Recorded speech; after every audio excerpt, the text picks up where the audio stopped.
Daniel Wright était debout dans la cuisine étroite de sa petite maison de ville à Aurora, Illinois, quand son téléphone a bourdonné sur le comptoir. C'était tôt le soir.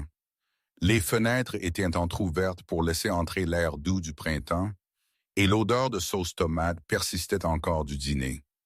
Le rire de Sophie flottait faiblement depuis le salon, se mêlant au bip mécanique du jeu vidéo de Liam. La vie, dans son rythme tranquille, imparfait, avançait. Il essuya ses mains sur un torchon et baissa les yeux à l'écran. Une notification d'email inconnu lui a clignoté.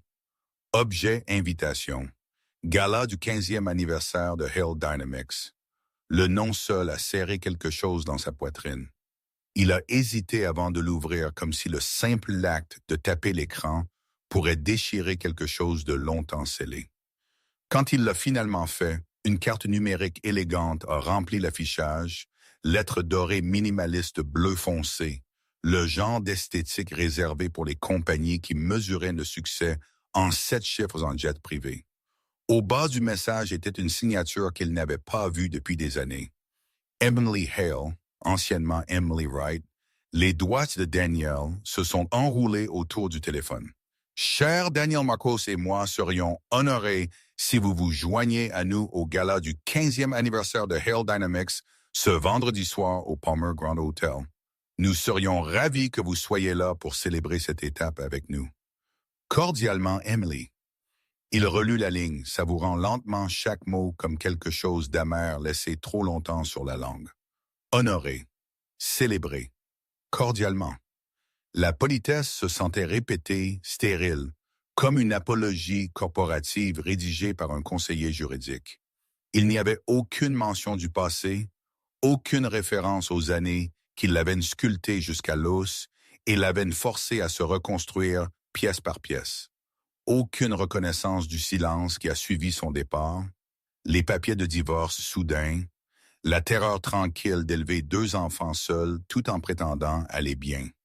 Juste une invitation polie à remettre un pied dans son monde, un monde auquel il avait jadis appartenu. Il a verrouillé son téléphone et s'est appuyé contre le comptoir, les yeux fermant pour un moment. 7 ans. Cela faisait 7 ans qu'Emily s'était tenue dans l'embrasure de leur ancienne maison de banlieue, une valise de designer à son côté, et lui avait dit qu'elle avait besoin de plus. 7 ans depuis qu'elle était partie, avec Marcus Hale, jeune riche déjà murmuré dans les magazines d'affaires, comme le prochain prodige de la Silicon Valley. 7 ans depuis que Daniel l'avait regardé s'éloigner, tandis que Liam pleurait dans ses bras, et Sophie demandait quand maman allait revenir. Le souvenir pressait contre ses côtes comme une ecchymose qui ne guérissait jamais complètement. À l'époque, Daniel se noyait. Sa petite entreprise de construction s'était effondrée après un mauvais investissement dans une chaîne de paiement retardée. Les dettes s'empilaient plus haut que sa fierté. Le sommeil est devenu facultatif. L'espoir est devenu fragile. Emily avait essayé, il supposait, pendant un temps, mais l'amour avait des limites dans un monde qui adorait la stabilité et le succès. Et Marcus, lisse, confiant, vivant déjà la vie dont elle avait rêvé, lui avait offert une évasion, alors elle l'a prise. La société de Chicago l'avait applaudi pour avoir choisi son avenir. Daniel était resté avec des murmures de sympathie et le poids de la responsabilité. Maintenant, elle l'invitait à revenir dans son orbite. Alors qu'il est entré dans le salon, Liam, maintenant âgé de 13 ans, a levé brièvement les yeux de l'écran. Sophie, 10 ans, était assise en tailleur sur le tapis, coloriant une licorne dans des nuances de bleu qui n'existaient pas dans la vraie vie.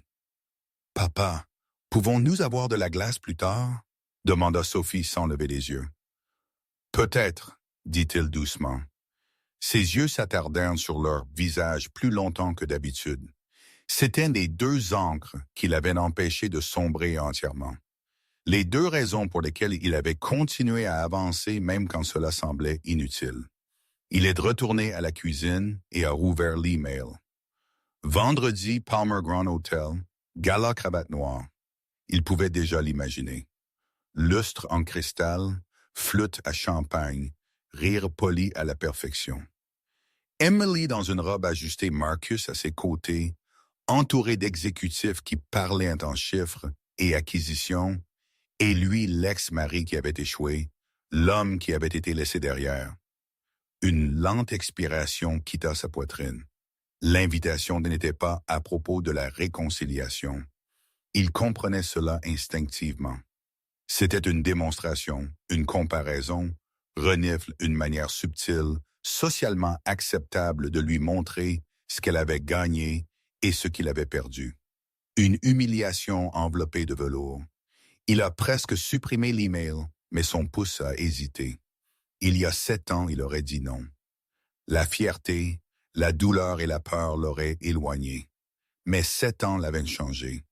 Il avait remboursé ses dettes. Son entreprise discrète de conseil immobilier soutenait maintenant une vie modeste mais stable.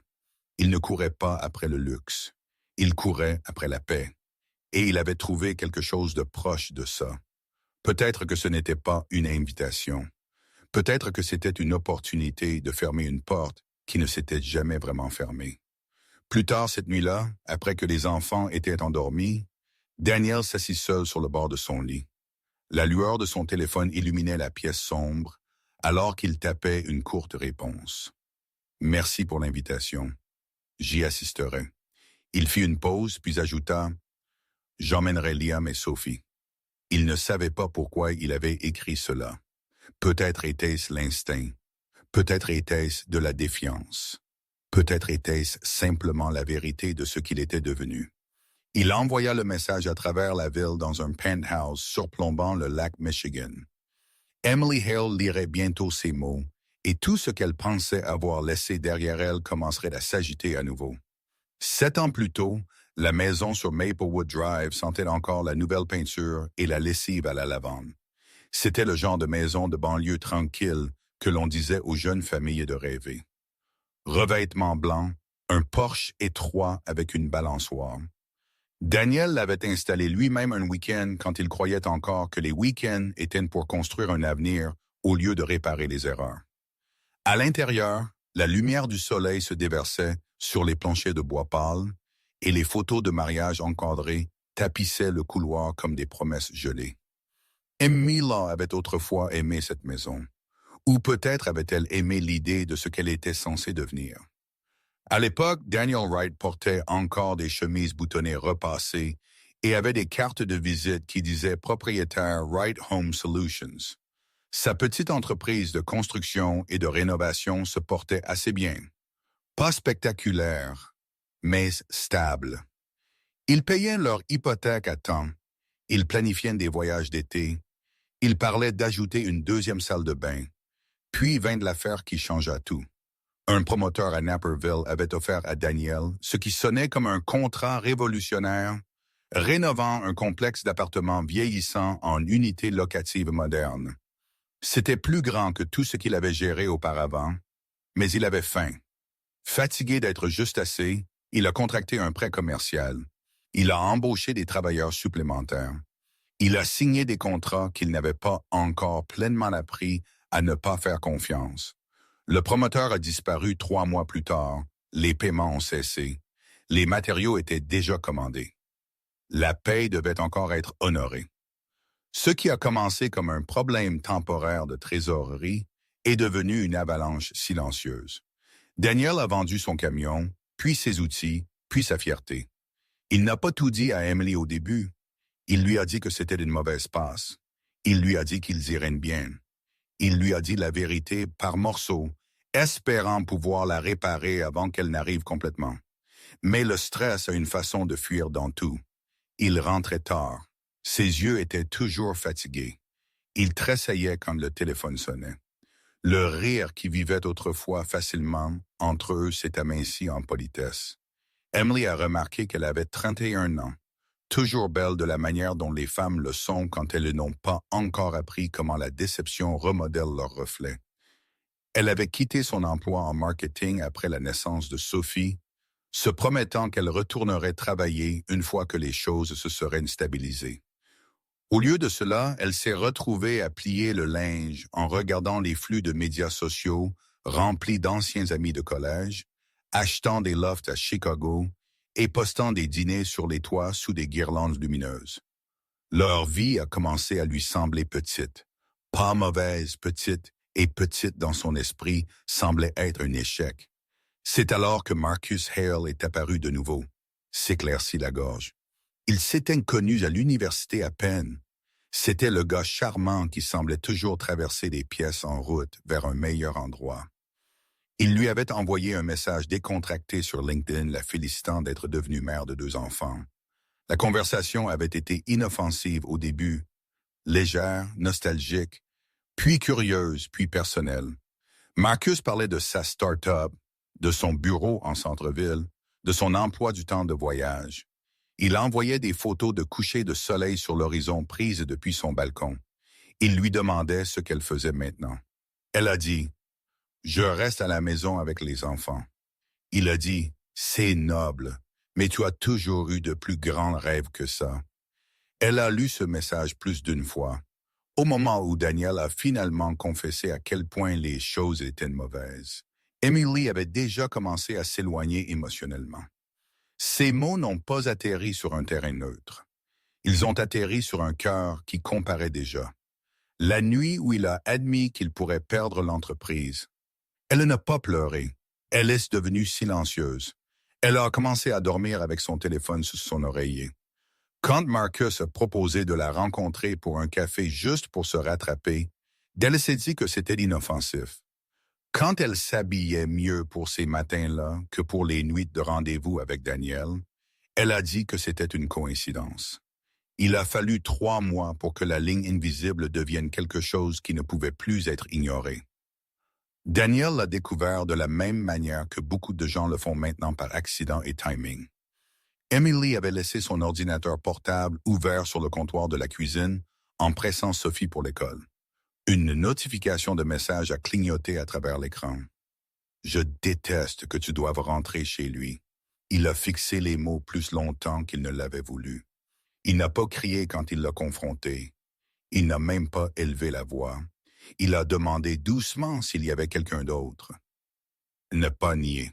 Son honnêteté a semblé plus dévastatrice que n'importe quel mensonge. Marcus n'était pas juste quelqu'un d'autre.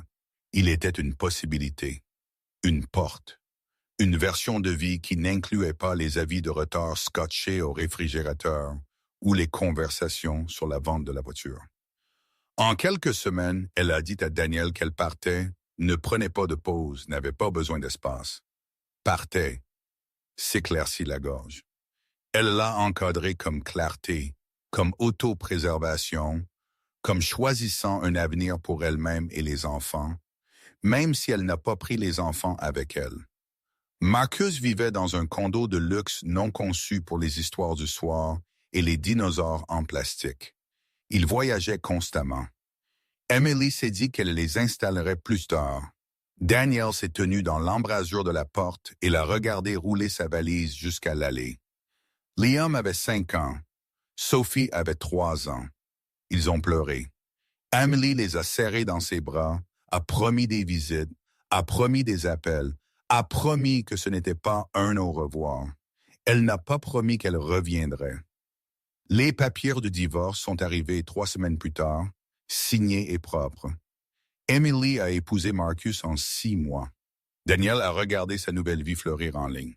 Photos souriantes, coupe de champagne, conférences au bord de la plage, tandis qu'il était assis sur le sol d'un appartement trop silencieux, essayant d'expliquer à 2 petits-enfants pourquoi maman ne rentrait pas à la maison ce soir. C'était le début de la longue reconstruction et le début d'un silence qui s'étirerait pendant 7 ans. La semaine passa lentement comme si le temps lui-même avait décidé de regarder Daniel Wright au lieu de le dépasser. Chaque matin, il se réveillait avant le réveil, fixant le plafond pâle de sa chambre, tandis que l'invitation se rejouait dans son esprit comme une ligne de dialogue qu'il ne pouvait oublier. Palmer Grand Hotel, vendredi soir, cravate noire. Il se disait que c'était juste une fête, mais son corps réagissait comme si c'était un procès. Au travail, il trouvait plus difficile de se concentrer. Son bureau, une modeste suite au 2e étage au-dessus d'un nettoyeur à sec dans le centre-ville d'Aurora, semblait plus petit que d'habitude. Il relisait les contrats 2 fois. Il oubliait ce qu'il était venu dans les pièces faire. Quand son assistant lui a demandé s'il allait bien, il a souri et a dit qu'il était juste fatigué. Ce qu'il ne disait pas, c'est que de vieilles images refaisaient surface dans les espaces calmes entre les tâches. Emily debout près de la fenêtre, son téléphone lumineux dans sa main. La façon dont elle penchait légèrement la tête quand elle mentait. Le bruit des roues de la valise sur l'allée. Il avait construit une vie qui ne nécessitait pas de se souvenir d'elle. Mais la mémoire n'a pas besoin de permission. Le mercredi soir, après le dîner, il se tenait devant le miroir du couloir, nouant et dénouant la même cravate bleu marine qu'il avait portée lors de sa dernière comparution au tribunal il y a des années, quand il se battait pour garder la maison. Le miroir reflétait un homme qui semblait plus stable qu'il ne se sentait. Ses cheveux portaient maintenant de faibles fils gris. Ses épaules étaient plus larges, sa posture plus droite, mais ses yeux gardaient encore le genre de prudence qui ne quitte jamais complètement les hommes qui ont tout perdu. Il imaginait d'entrer seul dans cette salle de bal. Il imaginait les regards, les murmures, les regards subtils vers son costume, sa montre, ses chaussures, des mesures tacites de valeur. Il imaginait Emily souriant poliment, comme elle souriait autrefois aux vendeurs et Marcus debout à ses côtés, grand et confiant, une main posée nonchalamment dans son dos comme une signature. La pensée lui serra la poitrine. Puis il imaginait s'éloigner de nouveau, ne pas y aller du tout, rester à la maison, faire du popcorn avec Sophie, aider Liam avec ses devoirs de maths, choisir le calme plutôt que le spectacle. Cette version du vendredi semblait plus sûre, mais la sécurité ne lui avait jamais apporté de clôture. Il se surprit à regarder ses enfants de plus près cette semaine-là. Liam avait commencé à grandir dans la longue, maladroite étape de l'adolescence précoce, sa voix se brisant de manière inattendue, ses épaules s'élargissant trop vite pour ses vieilles chemises. Sophie dormait toujours avec une veilleuse en forme de lune et insistait pour tresser les cheveux de Daniel le dimanche matin, même s'il lui arrivait à peine aux oreilles. Ils étaient sa preuve de survie. Il se demandait ce qu'Emily ressentirait en les voyant maintenant, plus âgés, plus grands, plus réels que la dernière fois qu'elle les avait tenus. Il se demandait si elle verrait ce qu'elle avait manqué ou si elle serait simplement ce qu'elle avait échappé. Jeudi soir, après que la maison fut silencieuse, Daniel s'assit seul à la table de la cuisine avec l'invitation ouverte sur son téléphone. Les lettres dorées brillaient faiblement sur l'écran sombre. Il a tapé un message à Emily, puis l'a effacé. En a tapé un autre. Efface ça aussi. Que pouvait-il dire? Tu m'as blessé. Tu nous as quittés. Pourquoi fais-tu ça maintenant? Rien de tout cela ne changerait le passé, et rien de tout cela ne lui donnerait ce qu'il voulait réellement. Pas de vengeance, pas de réponse, mais la paix. Son regard dériva vers le réfrigérateur où un petit dessin au crayon était encore scotché avec un aimant en forme de coccinelle. Sophie avait dessiné 3 bonshommes allumettes se tenant la main. Elle avait écrit leur nom en lettres inégales. Moi, papa, Liam, pas maman. Il se leva lentement, et c'est alors qu'il réalisa quelque chose de silencieusement dévastateur. Il n'avait plus peur d'Emily. Il avait peur de rouvrir la version de lui-même qu'il l'avait autrefois supplié de rester. Il ne voulait plus rencontrer cet homme. Mais peut-être que l'affronter était le seul moyen de le laisser enfin partir. Il se dirigea vers le placard et sortit son seul costume noir, une pièce sur mesure qu'il avait achetée 3 ans plus tôt pour une conférence immobilière à Chicago. Il le posa sur le lit et lissa les manches avec un soin délibéré. Puis il entra dans la chambre de Liam. « Hé, mon pote, dit-il doucement. » Liam leva les yeux de son bureau. « Oui, tu veux venir avec moi à une fête formelle vendredi? Il y aura de la nourriture qui coûte trop cher et des gens qui prétendent être plus intéressants qu'ils ne le sont. » Liam y réfléchit. « Y aura-t-il un dessert? » « Presque certainement. Je suis partant. » Daniel sourit faiblement et se dirigea dans le couloir vers la chambre de Sophie. Sophie dit doucement, où elle se tourna, serrant son lapin en peluche. « Est-ce une fête chic? » « Oui.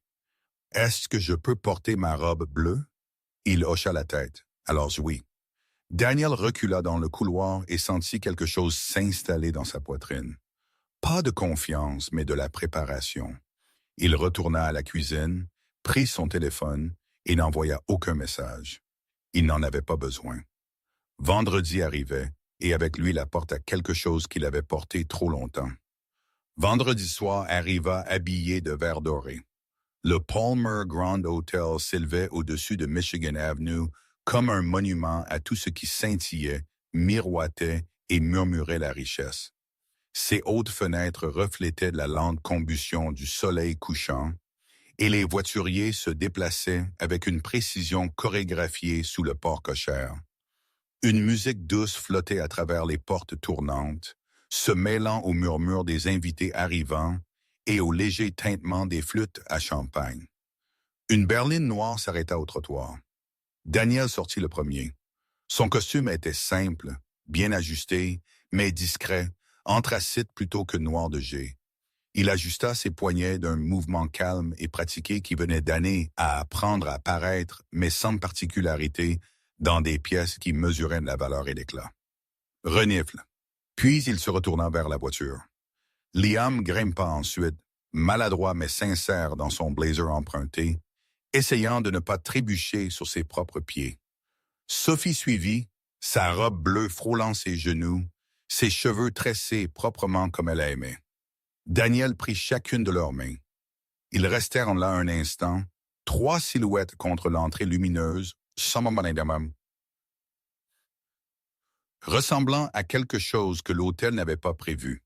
À l'intérieur, le hall respirait une extravagance tranquille. Les sols en marbre poli reflétaient les lustres en cristal. L'odeur d'orchidées planait dans l'air, faible mais délibérée. Les conversations dérivaient à voix basse et contrôlée, ponctuées de rires qui semblaient étudier. Une femme à la réception baissa les yeux vers sa tablette, puis de nouveau vers Daniel avec un sourire poli. « Non, s'il vous plaît. Daniel, n'est-ce pas? » dit-il calmement. « Et Liam et Sophie, n'est-ce pas? » Il y eut une pause, juste une fraction de seconde trop longue. Ses yeux se posèrent sur les enfants. « Oui, bien sûr, vous êtes listés. » Elle lui tendit trois petits bracelets dorés et fit un geste vers la salle de bal, le bourdonnement. Renifle. Alors qu'ils marchaient à travers les hautes doubles portes, une vague de son et de lumière les a envahis. La salle de bal était vaste. Des tables habillées de lin ivoire s'étiraient sous des plafonds voûtés. Des serveurs glissaient entre les invités avec des plateaux de champagne, leurs mouvements aussi fluides que des danseurs. Un trio de jazz jouait près de la scène, leur musique traversant la pièce comme de la soie. Daniel sentit le changement immédiatement. Pas de peur, conscience. Il remarqua la façon dont quelques têtes se tournaient, comment certaines conversations s'adoucissaient dans murmures, comment quelques personnes inclinaient la tête, essayant de placer son visage. Il était devenu un point d'interrogation dans une pièce qui préférait des points d'exclamation. Liam se pencha plus près. « Papa, tout le monde a l'air d'être dans un film. » Daniel s'autorisa un léger sourire. La plupart d'entre eux pensent qu'ils le sont. Ils se dirigèrent vers une petite table près du côté de la pièce. Daniel tira une chaise pour Sophie, puis pour Liam, et finalement prit sa propre place. Il ne se pressa pas. Il ne regarda pas autour de lui comme s'il cherchait quelqu'un. Il s'assit simplement droit, calme, présent. Et c'est alors qu'Emily le vit. Elle se tenait près du centre de la pièce dans une robe vert émeraude profond, une main posée légèrement sur le bras de Marcus Hale. Marcus parlait avec animation à un groupe d'exécutifs, son sourire large, sa montre scintillant sous les lumières. Les yeux d'Emily dérivèrent, scannant la pièce jusqu'à ce qu'ils se posent sur la forme familière des épaules de Daniel. Sa respiration s'arrêta. Elle vit le costume d'abord, puis son visage, puis lentement les deux enfants à ses côtés. La taille de Liam la surprit. Les cheveux de Sophie, plus longs, plus foncés qu'elle ne s'en souvenait, lui firent une petite douleur derrière les côtes. Son corps s'immobilisa. Marcus continua de parler, inconscient de son rire montant à quelque chose que quelqu'un avait dit. Emily sentit la pièce basculer. Daniel ne la regarda pas tout de suite. Il aidait Sophie à déballer un petit chocolat d'un plateau d'argent qu'un serveur avait posé. Renifle. Sa main bougeait doucement, automatiquement, comme le font les mains quand elles ont répété le même geste 1000 fois. Les enfants riaient doucement à quelque chose qu'il leur chuchotait. C'était un moment ordinaire. Et dans cette ordinarité, quelque chose dans le monde soigneusement construit d'Emily se fissura. Elle avait imaginé Daniel arrivant seul, légèrement déplacé, peut-être plus mince, peut-être plus fatigué. Elle avait imaginé un salut tranquille, maladroit, un échange poli. Elle n'avait pas imaginé cela. Pas lui stable, pas les enfants si clairement enracinés en lui, pas la dignité tranquille qui le suivait dans la pièce comme quelque chose de gagné. Pour la première fois depuis le début du gala, Emily oublia de sourire. Ses doigts se resserrèrent autour de son verre.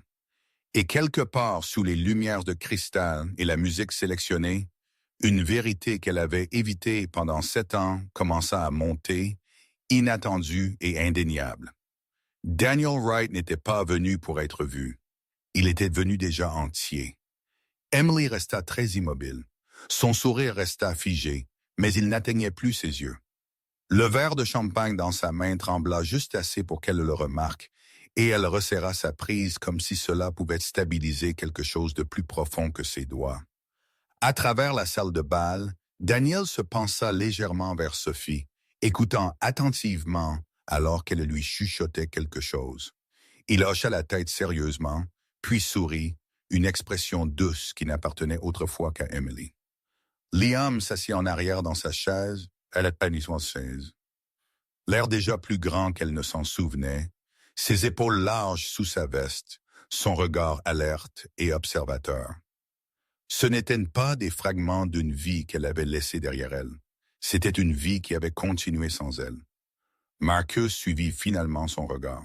« M, dit-il nonchalamment, tu vas bien? » Elle ne répondit pas tout de suite. Ses yeux tracèrent la ligne invisible que les siens avaient dessinée à travers la pièce et se posèrent sur Daniel. La reconnaissance vacilla. Il avait déjà vu Daniel une fois, il y a des années, lors de la réunion tendue et obligatoire dans un couloir de tribunal de la famille. À l'époque, Daniel avait l'air usé, les yeux creux, plus petit en quelque sorte. Cet homme avait l'air différent, plus stable. Le sourire de Marcus s'amincit. « C'est? »« Oui, » dit Emily doucement. Marcus prit une lente gorgée de sa boisson, étudiant Daniel avec une expression qui oscillait entre la curiosité et l'irritation.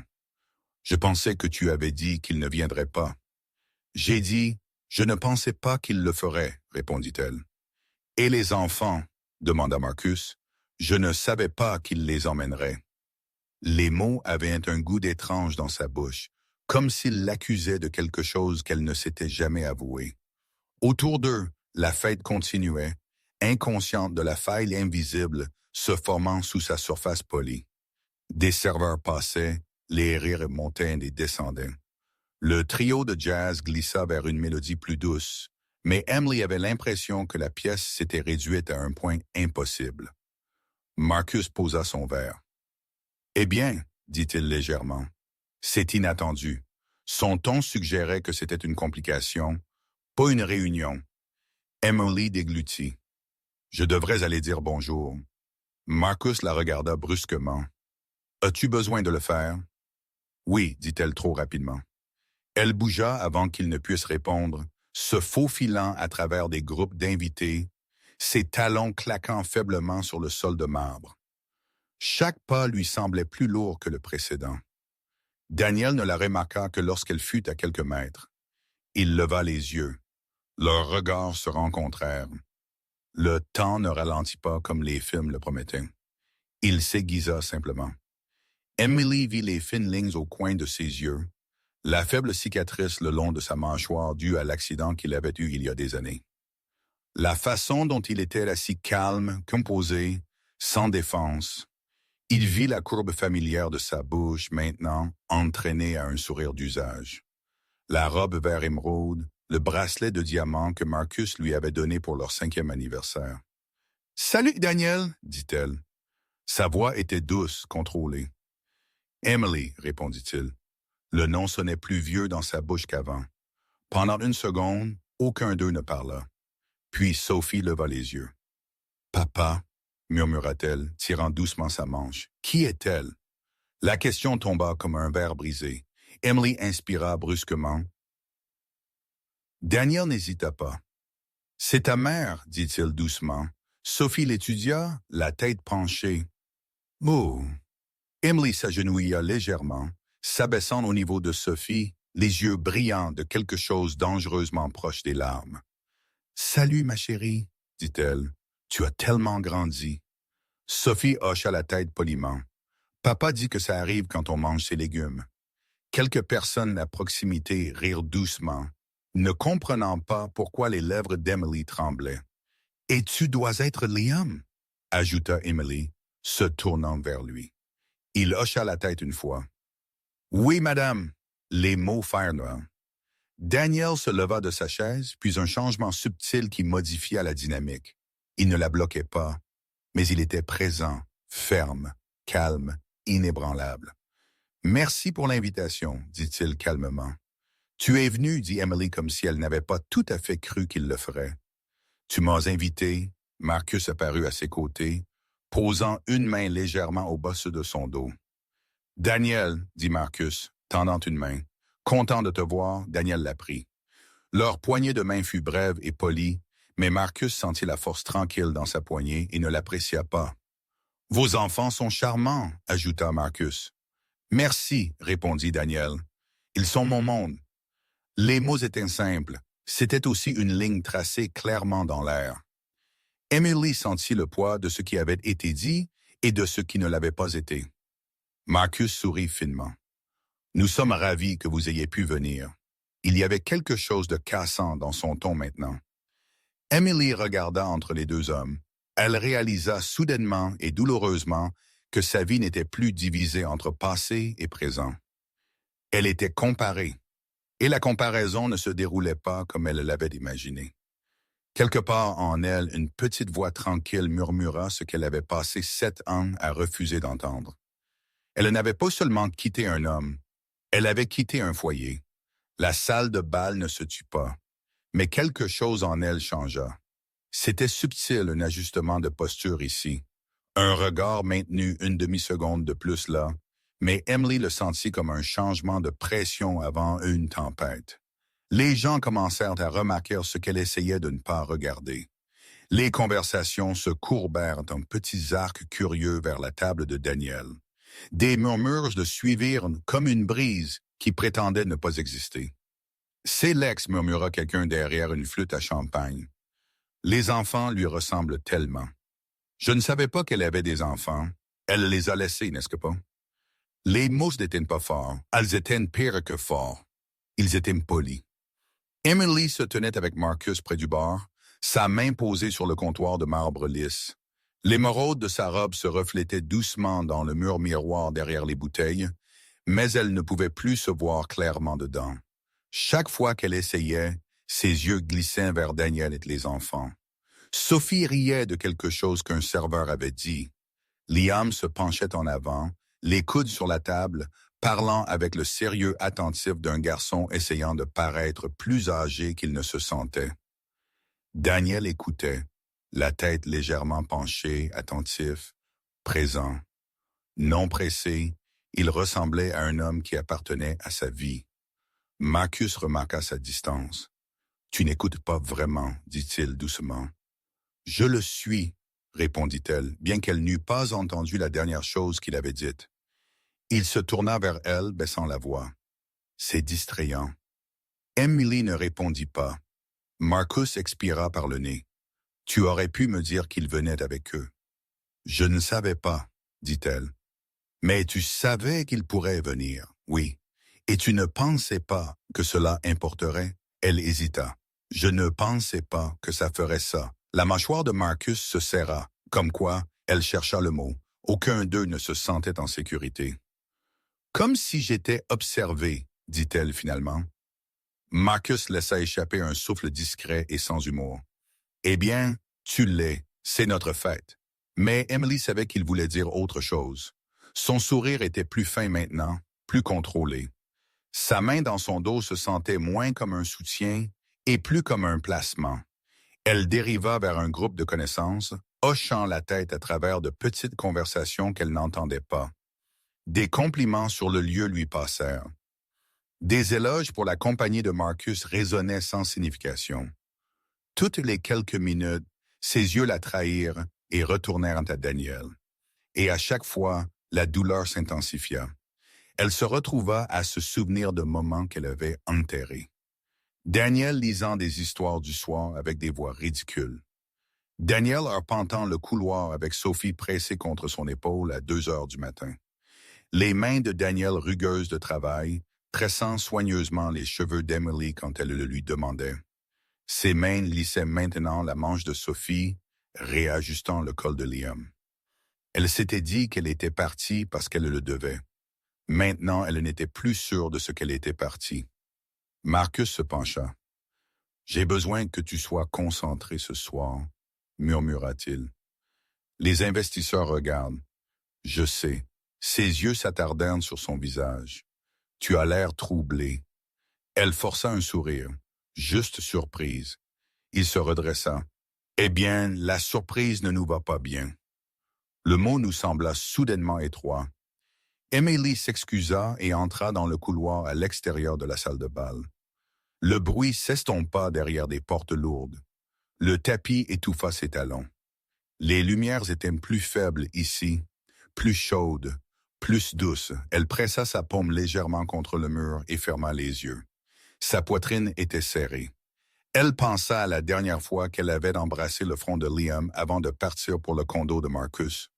À Sophie pleurant, s'accrochant à sa jambe, à Daniel debout tranquillement dans l'embrasure de la porte, son visage illisible, ses mains serrées derrière son dos.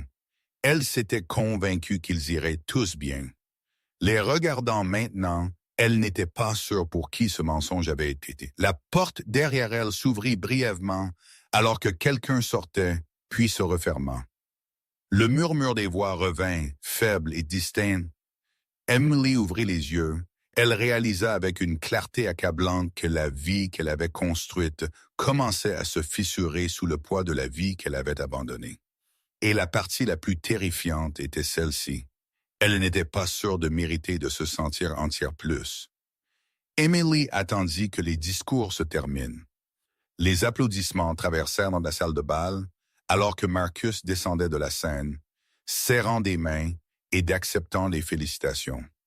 La musique s'amplifia à nouveau, plus brillante maintenant, plus forte, comme pour rappeler à tout le monde que c'était une célébration. Daniel se tenait avec Liam près d'une des hautes fenêtres, montrant les lumières de la ville en contrebas. Sophie était assise sur une chaise en velours, balançant ses jambes à moitié endormies, mais refusant de la mettre. Emily les regarda un long moment. Puis elle marcha vers eux. S'éclaircit la gorge. Talon sonnait trop fort à ses propres oreilles. Son cœur battait plus fort à chaque pas. Elle répéta une douzaine de versions de ce qu'elle pourrait dire et rejeta chacune d'elles avant de l'atteindre. « Daniel, dit-elle doucement. Il se tourna. « Oui, pouvons-nous parler ?» demanda-t-elle.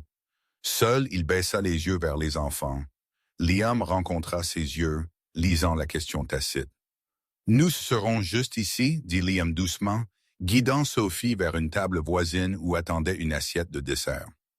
Daniel hocha la tête et suivit Emily à quelques pas, s'arrêtant près d'une haute colonne de marbre. Pendant une seconde, ils restèrent en silence, la musique flottant entre eux. « Tu as bonne mine, dit Emily. « Toi aussi, répondit-il. Elle laissa échapper un souffle qui était presque un rire. « Est-ce que j'ai bonne mine? » Il ne répondit pas. « Je ne pensais pas que tu viendrais, dit-elle. Je ne pensais pas que tu viendrais comme ça. Avec mes enfants, demanda-t-il doucement. Oui, sa voix trembla. Avec ta vie, il la regarda attentivement. Tu m'as invité. Je sais, dit-elle. Je pensais avoir dépassé tout ça, que suffisamment de temps s'était écoulé. Je pensais pouvoir te regarder et ne rien ressentir, et il demanda. Ses yeux brillèrent sous la lumière du lustre, et je ne peux pas. L'aveu sembla la vider de quelque chose. Je pensais que partir était la seule façon de respirer. Elle continua. Tout semblait si petit à l'époque. La maison, les routines, la peur. Marcus semblait être de l'air, comme une possibilité. Et maintenant, demanda Daniel. Elle hésita. Maintenant tout est beau, dit-elle lentement, et vide. Il n'interrompit pas. Elle baissa les yeux vers ses mains. Je me réveille dans un penthouse qui ne me semble pas être le mien. Je vais à des dîners où personne ne sait qui je suis sans lui. Les gens aiment ma vie. Ils aiment l'idée de moi. Ah, mais ils ne m'aiment pas. Sa voix baissa. Et ils ne demandent jamais après les enfants. La mâchoire de Daniel se serra.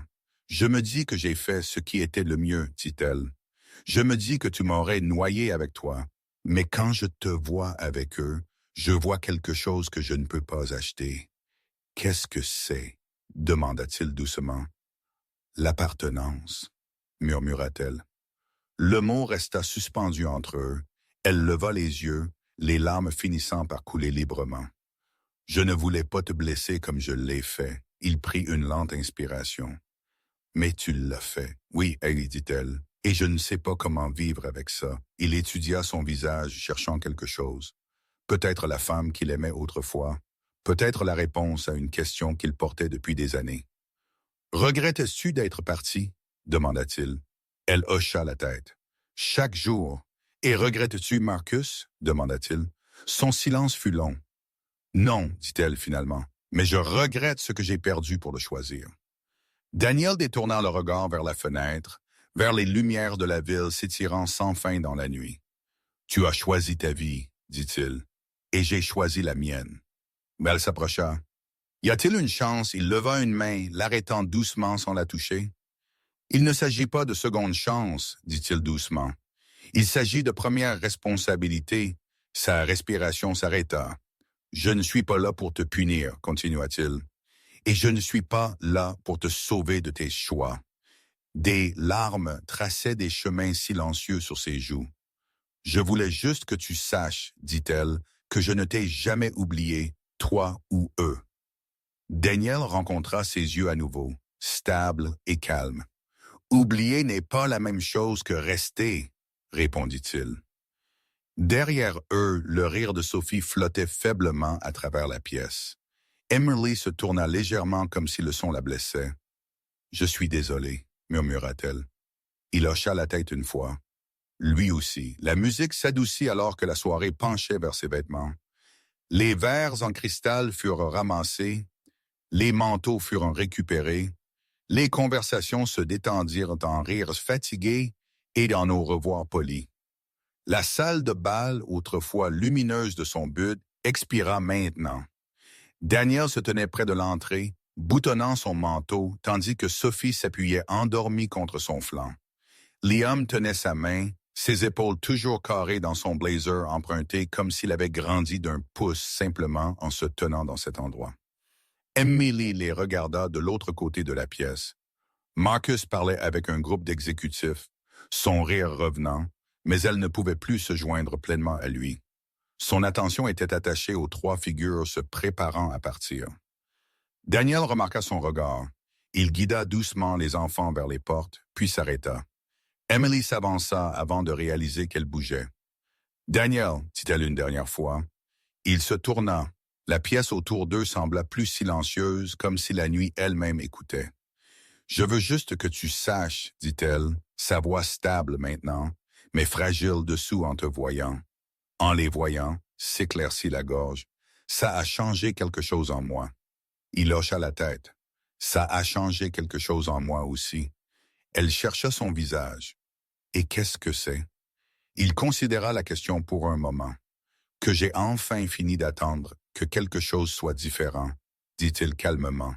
« Je ne porte plus de colère et je ne porte plus d'espoir pour ce que nous étions. » Ses lèvres s'entr'ouvrirent légèrement. « Mais je porte mes enfants, » continua-t-il, « et c'est assez. » Des larmes scintillèrent dans ses yeux, mais elle ne les laissa pas tomber cette fois. « Alors c'est un au revoir, dit-elle. »« C'est une clôture, répondit-il. » Il posa une main douce sur l'épaule de Sophie et regarda Liam, lui faisant un petit signe de tête, puis il se tourna vers Emily. « J'espère que vous trouverez la paix, dit-il. Elle déglutit. « J'espère que vous l'avez déjà. » Il sourit faiblement. « Je l'ai. » Sur ce, il prit la main de Sophie et Liam se plaça près de son autre côté. Ensemble, ils sortirent de la salle de bal. Les portes tournantes les emportèrent dans l'air frais de la nuit de Chicago. Les lumières de la ville scintillaient sur le trottoir mouillé. Le trafic murmurait comme une rivière lointaine. Daniel s'arrêta sur le trottoir, inspirant profondément. Liam leva les yeux. « Papa, oui, mon pote. Tu vas bien? » Daniel baissa les yeux vers lui, puis vers Sophie, qui s'appuyait légèrement contre son bras. « Je le suis, » dit-il simplement, et il réalisa que c'était vrai. Ils se dirigèrent vers leur voiture qui attendait, non pas comme des survivants de quelque chose de brisé, mais comme une famille qui avait déjà reconstruit quelque chose d'entier. Derrière eux, à l'intérieur d'une pièce scintillante pleine de lumière et de bruit, Emily resta très immobile. Pour la première fois en 7 ans, elle comprit ce qu'elle avait vraiment perdu.